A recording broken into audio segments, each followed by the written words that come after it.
Olá, turma, espero que estejam todos bem.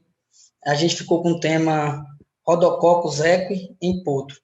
E o nosso grupo é formado por Carlos Natan, José Hermínio e Letícia. O que é? O Rhodococcus equi é uma bactéria gram-positiva, intracelular, que vai acometer aí os macrófagos e os neutrófilos alveolares, ou seja, uma doença respiratória. É um agente infeccioso mais debilitante na criação de potros, então ela afeta bastante esses animais. E na equinocultura, a gente visa o que? O produto, que é o potro. E se esse animal não se tornar viável para uma venda, você perde todo o ciclo da equinocultura. Então, por isso, vale ressaltar a importância desse patógeno e os prejuízos que ele traz. É uma bactéria de alta capacidade de adaptação ao ambiente, ou seja, resiste bem aí às oscilações do ambiente, e ela é de baixa morbidade e alta mortalidade. O que isso quer dizer? Quando o potro é acometido com ela, as suas chances de se recuperar são muito baixas, devido à sua alta patogenia, e é uma doença de 80% aí de taxa de mortalidade. É um patógeno oportunista, ele pode estar presente no hospedeiro por algum período e esperando aí uma baixa de imunidade para ela vir a se multiplicar e infeccionar o animal, né? E é uma zoonose, porque já tem relatos de humanos que já adquiriram a bactéria e os sintomas, tanto de equinos como em humanos, são parecidos. Etiologia e epidemiologia. Existem aproximadamente 24 espécies dela catalogadas, porém, a de mais importância e a maior e a mais patogênica é essa que é o tema do nosso slide. Ela vive no solo de forma saprófita, ou seja, vive nas fezes e no intestino dos herbívoros. Resiste a condições extremas, como eu disse anteriormente, de condições de temperatura e pH, e pode ficar aí por até um ano no ambiente. Por isso, a sua dificuldade de desinfecção do ambiente, né? É um problema mundial, não ocorre só no Brasil, existe em outras partes do mundo também, e a sua distribuição é variável. A gente sabe que o nosso território brasileiro é grande, de regiões de climas muito diferentes, então em alguns lugares ela é endêmica, outras são casos esporádicos, e outras regiões não ocorre a doença.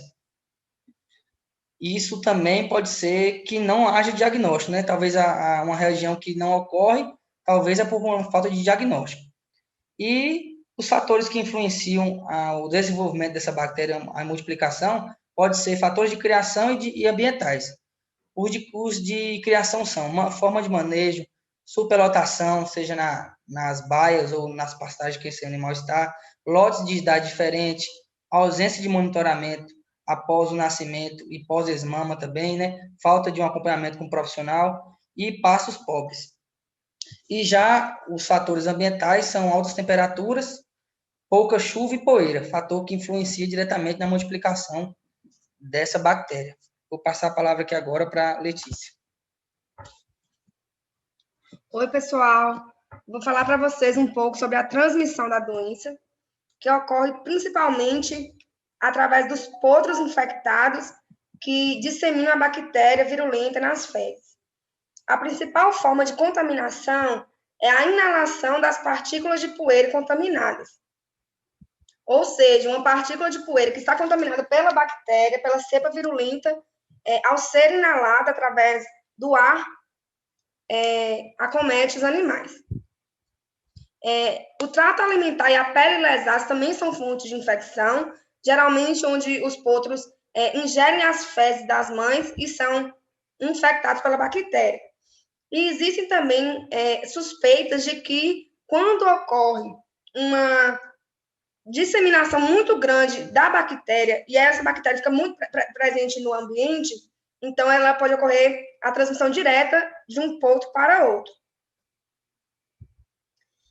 Os animais, os potros, eles são infectados a partir do primeiro dia de vida, até os 4 meses de idade. E essa infecção, ela ocorre geralmente quando há diminuição na imunidade passiva.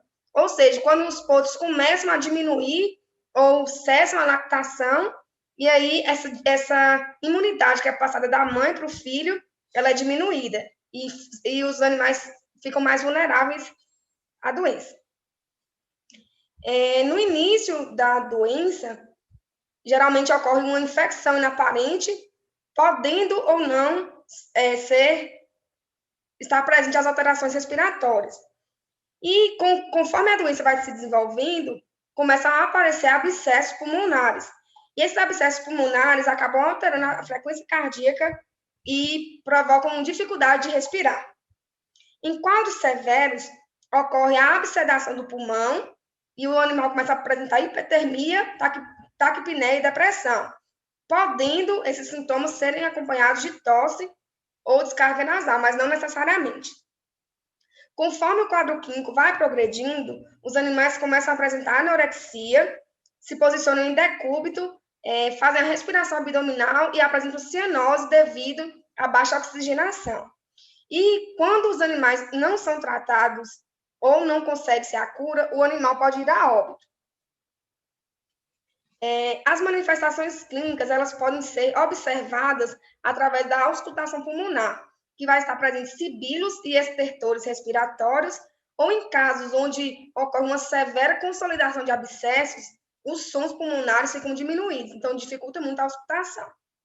Em alguns casos, os animais apresentam diarreia severa com tiflocolite ulcerativa, e em 50% dos casos que apresentam pneumonia, ocorrem alterações intestinais quando se realiza a necrópsia. Ou seja, esses animais vão apresentar essas alterações intestinais apenas quando há a necrópsia, porque não apresentam outros sintomas intestinais. Em algumas manifestações, em quadros mais raros da doença, os animais podem apresentar panoftalmite, nefrite, absedação hepática e renal, artrite purulenta, linfagites ulcerativas, osteomielite, serosite, absedação intravertebral e ulceração cutânea. E também a doença pode estar relacionada a casos de abortos.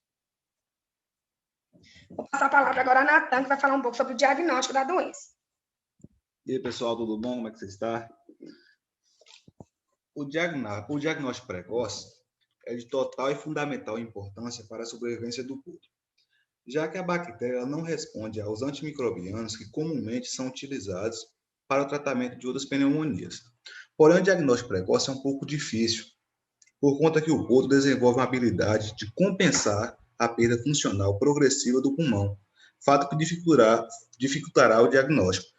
Porém, exames como o PCR é de total importância para o diagnóstico e descobrimento e tratamento da doença, histórico do animal suspeito, local onde se encontra, como pastejo, clima, se é tropical, se é semiárido, se é seco, se é úmido.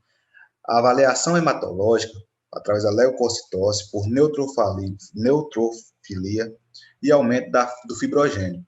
Exames também como ultrassonografia e radiologia torácica é de total importância, pois irá avaliar o pulmão e as condições onde eles estão, através do diagnóstico da doença. Bem, no tratamento é utilizado-se o uso de eritromicina e rifampicina.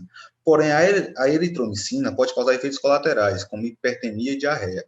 Então, hoje está utilizando-se a azitromicina ou a claritomicina, mais a rifampicina, pois eles não há efeitos colaterais.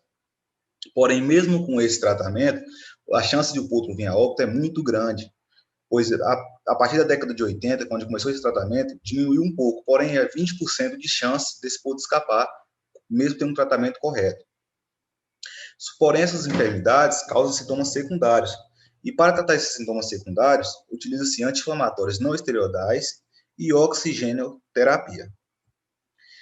Aqui estão as referências, e por fim, obrigado pela atenção.